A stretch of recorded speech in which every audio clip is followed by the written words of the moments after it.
Então, meus irmãos, este texto de 1 Pedro 4 é um texto forte, é um texto que chama a nossa atenção,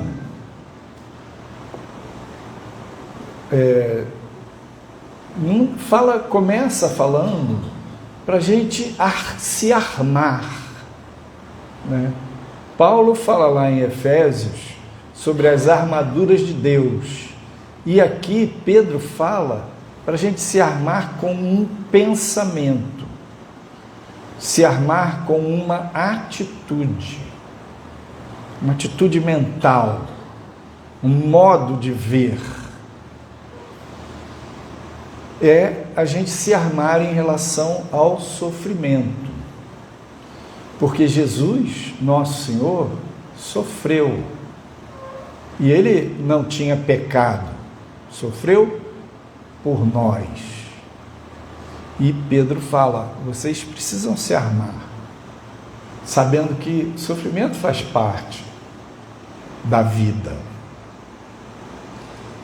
E ele menciona, né, que às vezes as pessoas estranham por que a gente não anda do mesmo modo.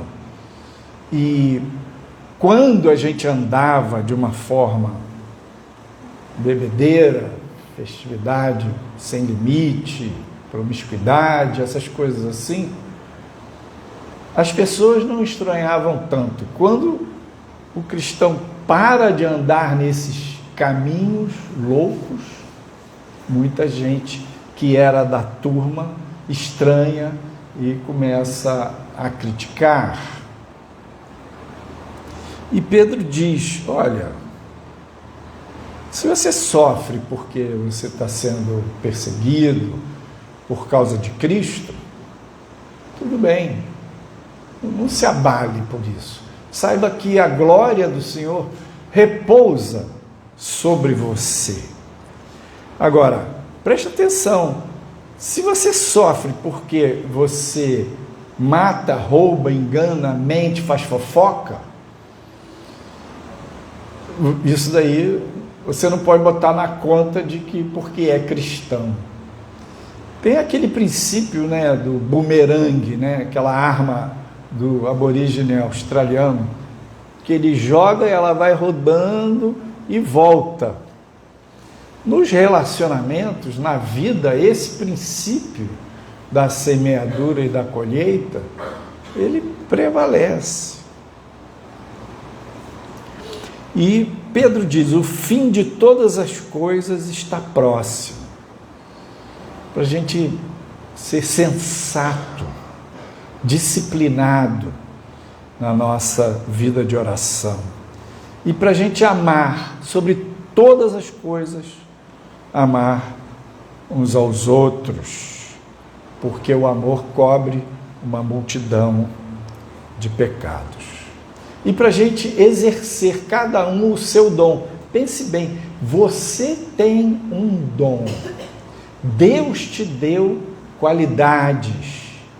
Então, se é ajudar, que ajude, se é falar, que fale, pregar, compartilhar o Evangelho, adorar. Então, cada um de nós tem esta oportunidade. E ele diz que o juízo começa pela casa de Deus. Nós estamos nesses dias que precedem o Apocalipse, nós estamos nos últimos dias.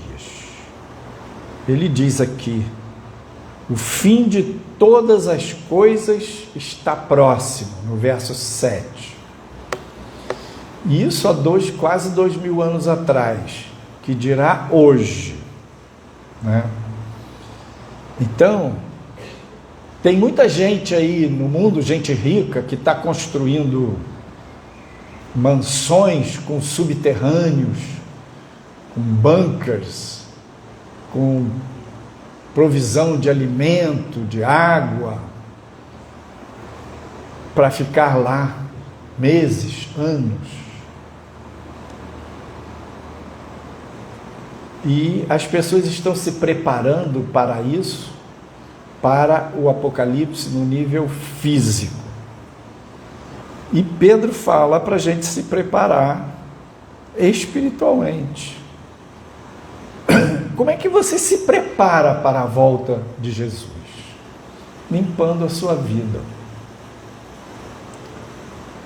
Quando ele diz que o juízo começa pela casa de Deus,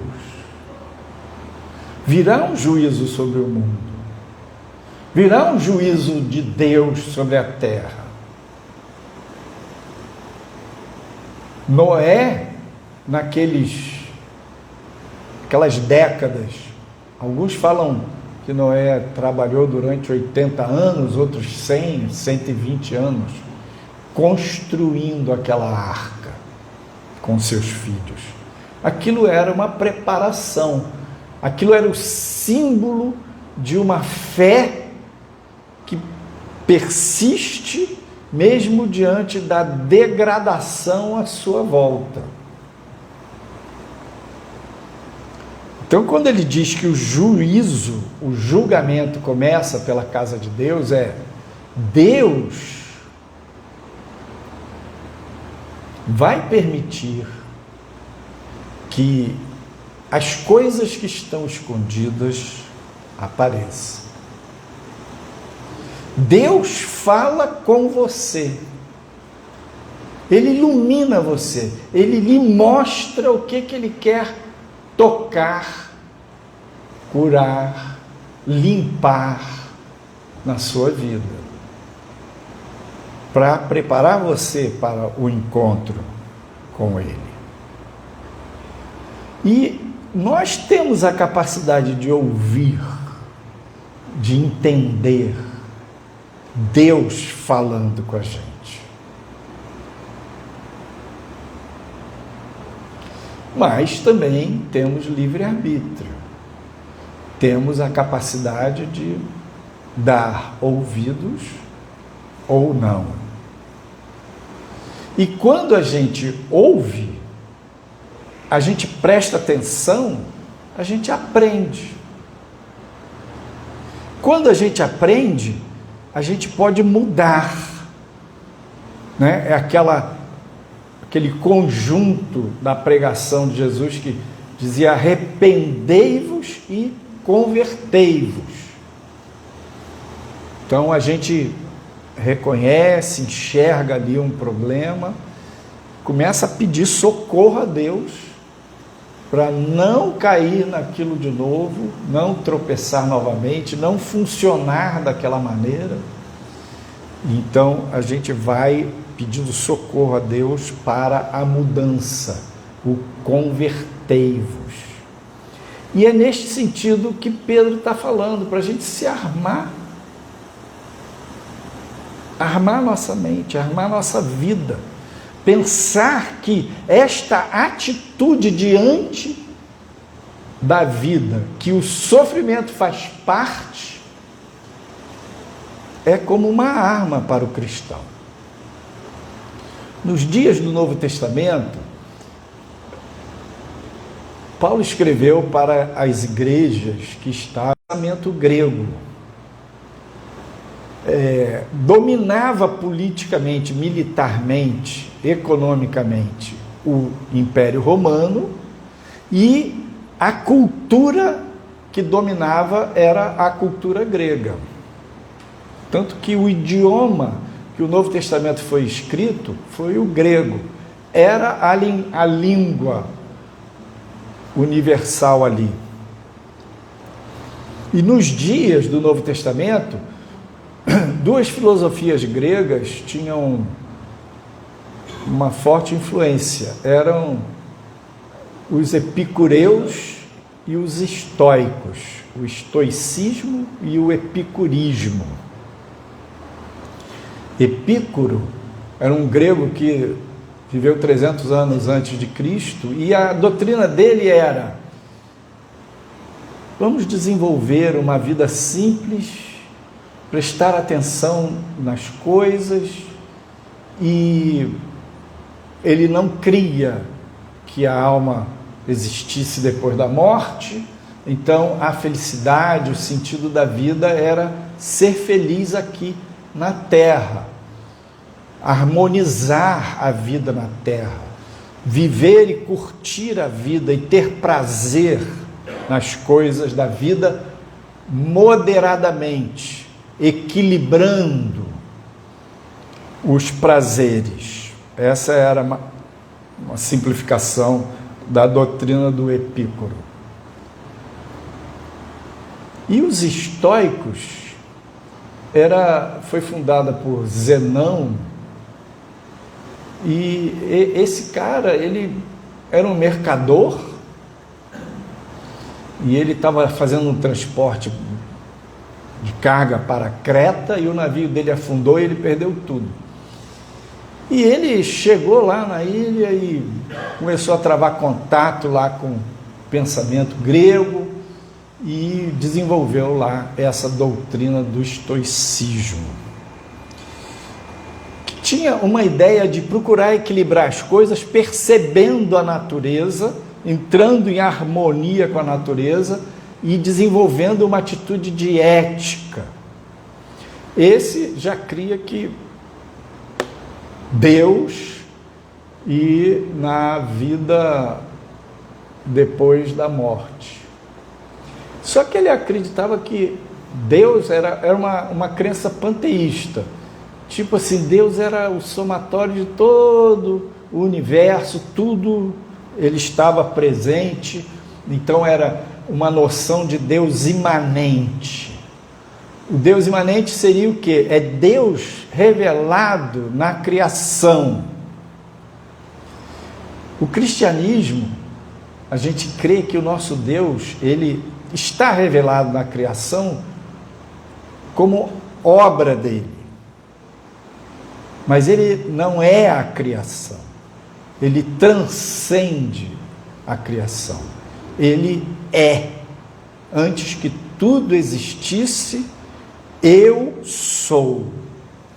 E essa ideia de um Deus imanente, ele não é pessoa, não é um ser que pensa, que sente, que tem propósitos, né?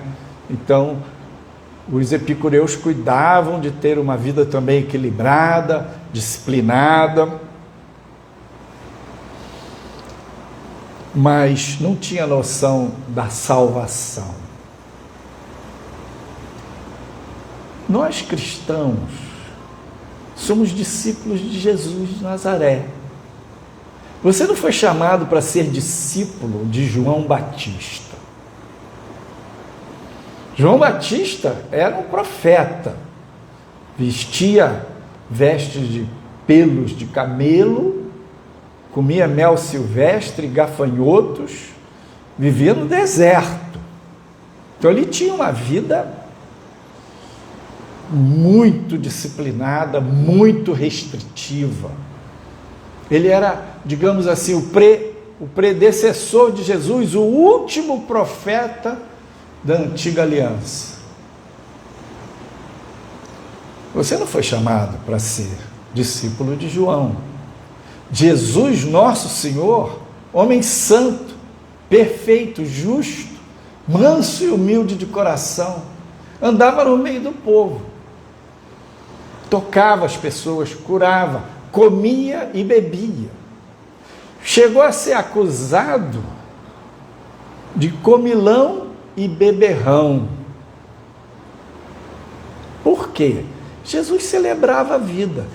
Às vezes a gente tem uma ideia que Jesus era tão austero, que ele era tão sério. A Bíblia registra que Jesus chorou. Ele era humano. Mas eu acredito que Jesus brincava, era alegre. Celebrava a vida. Ao mesmo tempo, ele não perdia o foco do chamado que o Pai lhe deu. Ao mesmo tempo, ele não perdia tempo entrando por desvios, os caminhos deste mundo. Então, Ao mesmo tempo, Jesus se permitiu sofrer por nós. Então veja bem, quando Pedro fala assim, olha, armai-vos deste pensamento, ele está dizendo, olha, preste atenção, se você quiser ter uma vida boa, uma vida tudo equilibrado, uma boa aposentadoria, ou você juntou bastante dinheiro, você tem renda, vários imóveis, não lhe falta nada, e você organiza a sua vida, faz exercício, se alimenta, curte as boas coisas da vida, você pode ter isso, não está errado, mas você vive para isso? Você vive para ser feliz? Porque esta é a mensagem do nosso tempo. A pessoa vive para conquistar uma boa vida. O sentido da vida dela é esse. É um padrão epícuro. É um padrão, eu vou levar uma vida boa, vou acertar minha vida aqui e pronto. Não pensa, não reflete, não se dá conta da eternidade. Então, aqui neste texto, aparece, por exemplo, o sofrimento como efeito do bumerangue, como efeito da semeadura e da colheita.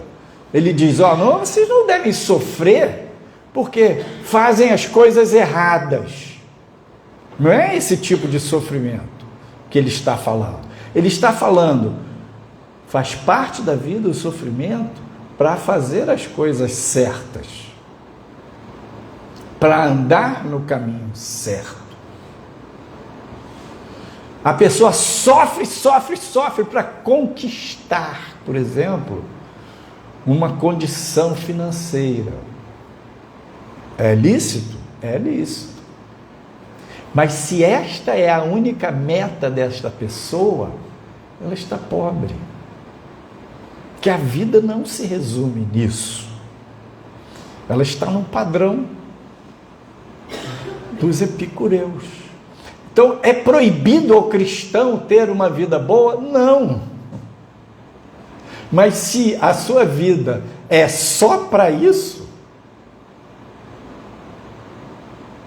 é pouco demais. Então, o Senhor nos chama para segui-lo. Saber curtir a vida, celebrar a vida, segui-lo. Saber os propósitos de Deus.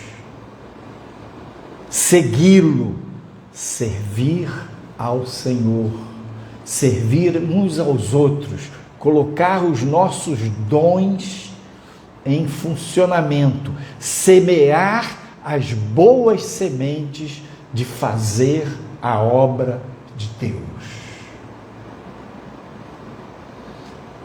Mas eu também posso estudar e fazer concurso público e melhorar a minha vida? É claro que você pode, é claro que você deve ter sonhos, projetos,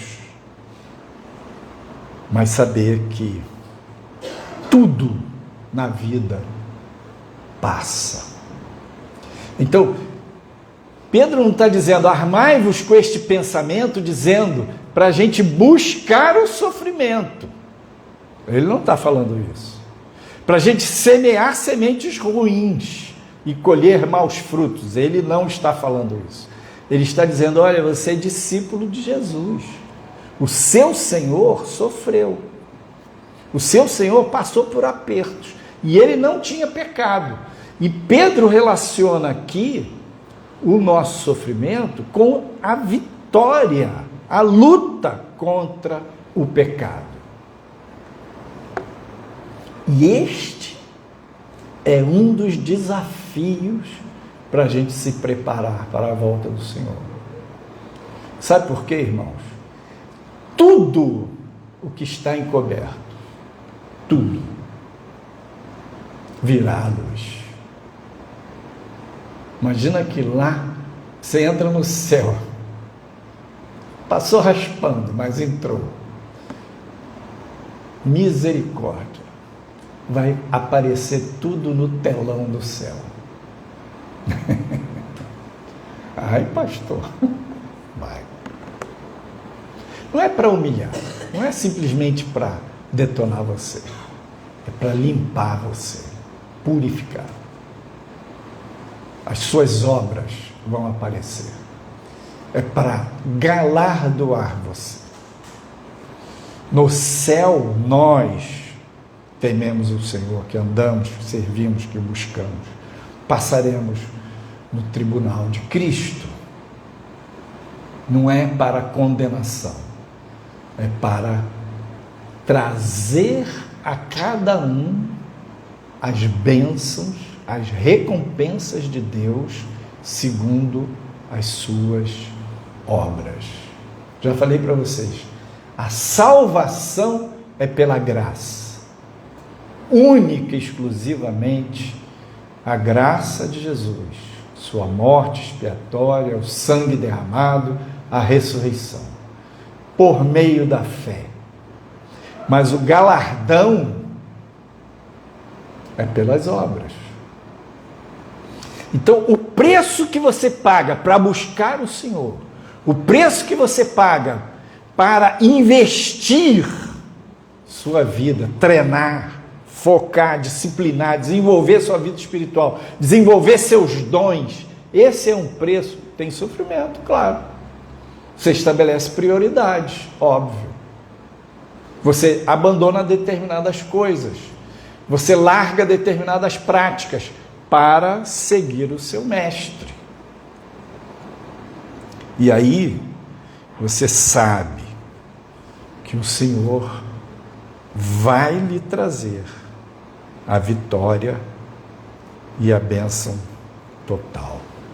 Paulo diz aqui em 2 Coríntios 7, verso 10, porque a tristeza, segundo Deus, opera arrependimento para a salvação, da qual ninguém se arrepende, mas a tristeza do mundo opera a morte.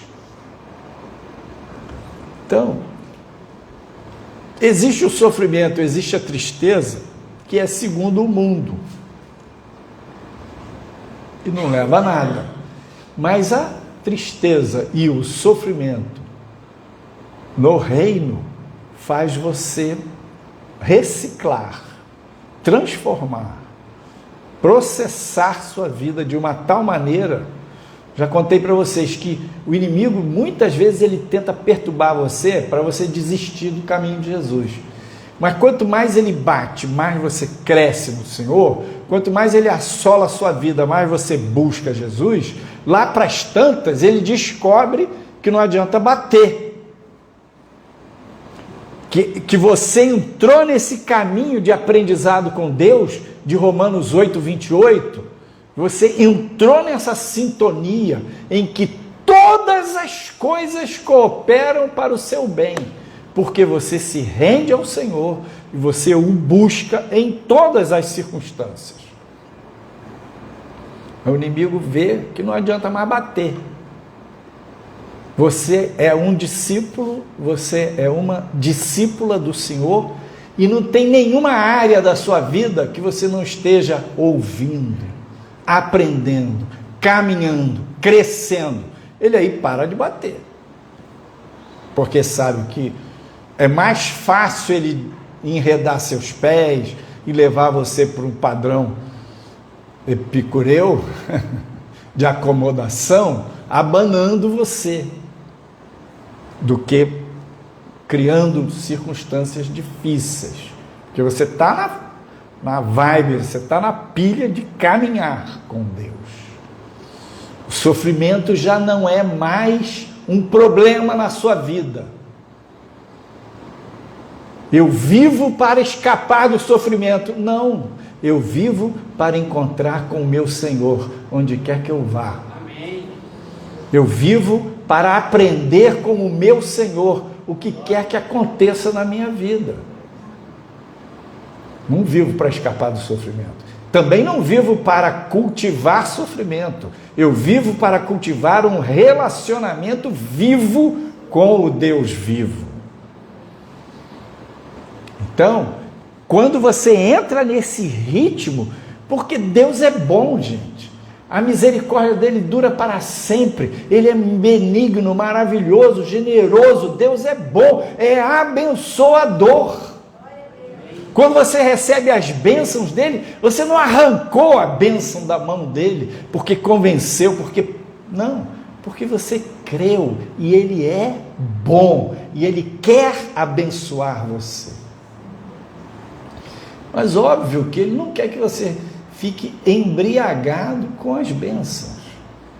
Ele quer que você cresça no relacionamento com ele. Quando a gente está nesse caminho de aprendizado, de preparação, de comunhão, de limpar nossa vida,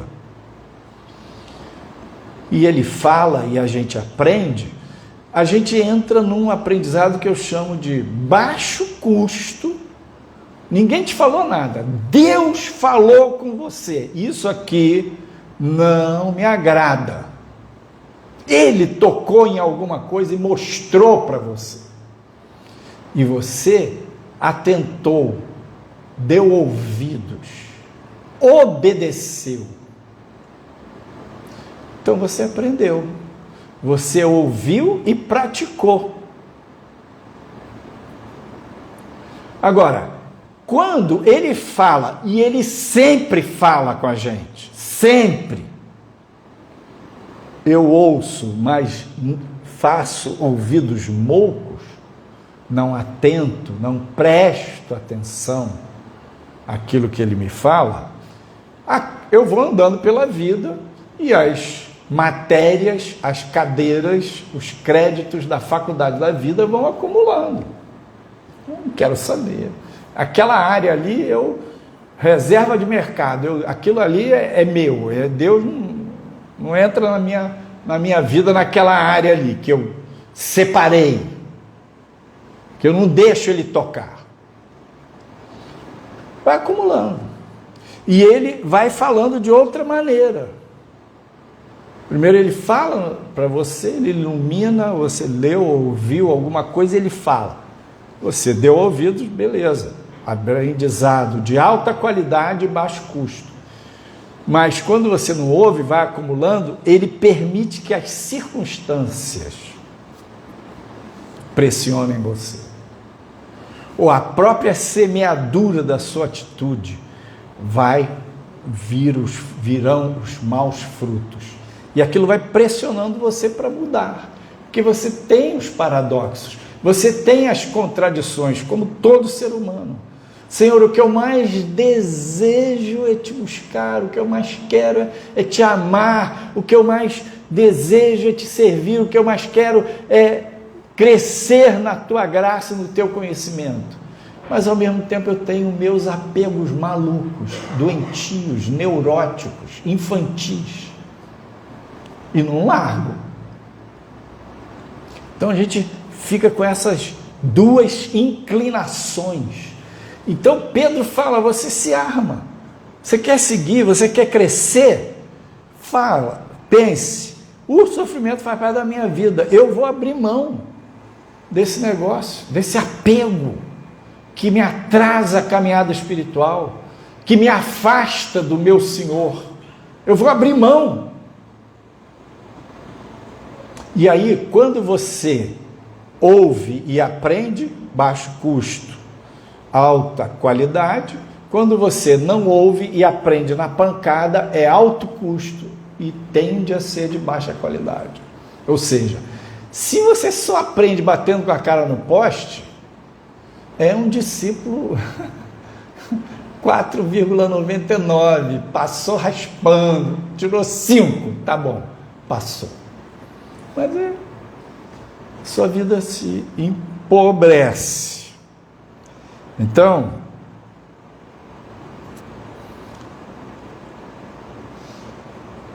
diz assim, para encerrar, Lucas 12, verso 3, porque tudo que em trevas dissestes, à luz será ouvido, E o que falastes ao ouvido no gabinete, sobre os telhados será apregoado. E Eclesiastes 12, 13 e 14 são os últimos versículos de Eclesiastes, digamos assim, as últimas palavras de Salomão. De tudo que se tem ouvido, o fim é: teme a Deus e guarda os seus mandamentos, porque este é o dever de todo homem, porque Deus há de trazer a juízo toda a obra e até tudo que está encoberto, quer seja bom, quer seja mal. Que o Senhor abençoe você, fortaleça nesse propósito de segui-lo. E o Senhor lhe dê uma injeção de vitamina espiritual, renovando o seu propósito, mesmo que o caminho seja estreito, que hajam dificuldades, você perseverar e prosseguir. Amém. Vamos